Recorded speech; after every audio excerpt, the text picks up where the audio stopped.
देश विदेश की सच्ची खबर सच के साथ। आप देख रहे हैं National India News. North Bengal के मालदा जिला के जादूपुर इलाके पर निजी नर्सिंग होम परिसर में अस्वच्छ वातावरण है।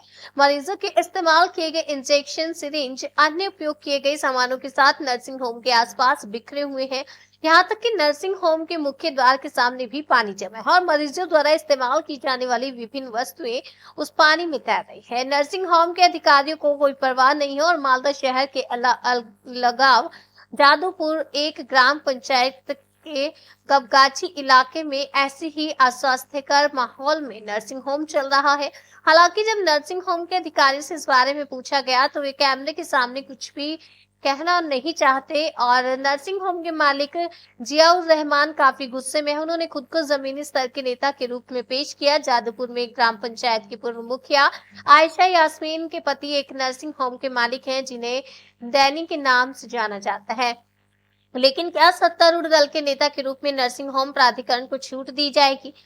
मालदा जिले के मुख्य स्वास्थ्य अधिकारी सुदीप्त भादुड़ी ने जांच का आश्वासन दिया है। भाजपा दक्षिण मालदा संगठनिक जिले के महासचिव अमलान भादुड़ी ने जिला स्वास्थ्य विभाग की भूमिका पर रोष व्यक्त किया। मालदा जिला तृणमूल कांग्रेस के उपाध्यक्ष दुलाल सरकार तृणमूल कांग्रेस का नाम तोड़कर कुछ नहीं करेंगे, उचित कदम उठाएं।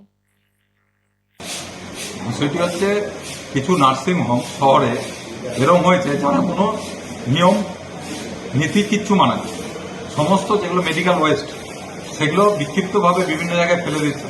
এর ফলে সারা শহর জুড়ে রোগ বিসুখ ছড়াচ্ছে। জেলার স্বাস্থ্য দপ্তর চুপ করে বসে আছে। তাদেরকে বলতে গেলে তারা বলবে যে আমরা ফাইন করছি, কথা শুনছে না। এরকম অবাস্তব কথা জেলা স্বাস্থ্য দপ্তর বলছে। আমাদের এটা মনে হচ্ছে যে তিনি নিজেকে যে স্বঘোষিত তৃণমূলের নেতা বলেছেন, বাস্তবিকে তিনি তাই, এবং সেই তৃণমূলের ভয়ে জেলা স্বাস্থ্য দপ্তর চুপ করে আছে।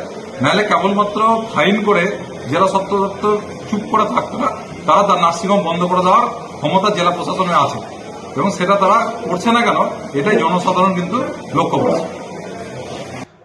কি বলবেন এই বিষয়ে? দেখেন, আমাদের সরকার বাবাদের পার্টির থেকে পুরোপুরি নির্দেশ দেওয়া আছে, তৃণমূলের নাম ভাঙিয়ে কিছু হবে না। মালদা শহরের আশেপাশে ব্যাঙের ছাতার মতন অনেকেই নার্সিংহোম গড়ে তুলেছে।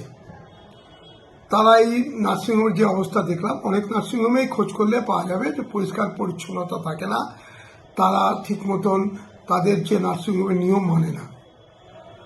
আমাদের মাননীয় মুখ্যমন্ত্রী নির্দেশ দিয়েছে, বারবার শুনেছেন, ডক্টর, নার্সিংহোম এদের অবহেলা থাকলে এদের বিরুদ্ধে ব্যবস্থা হবে।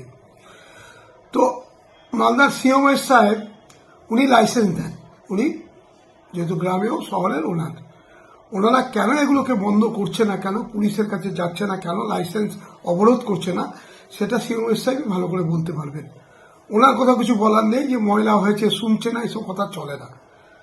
আর তৃণমূল নেতা হলে তার বিরুদ্ধেও এফআইআর হবে, তার বিরুদ্ধেও ব্যবস্থা হবে। আমি তৃণমূল কংগ্রেসের একজন সাধারণ কর্মী হিসেবে বলছি, আমাদের সরকারের নির্দেশ আছে, মানুষের জীবন নিয়ে খেলা করার কারো ক্ষমতা নেই।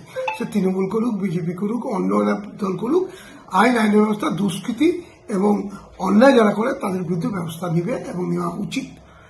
আমার মনে হয় উচিত, সিএমআই সাহেবের ব্যবস্থা নেওয়া উচিত।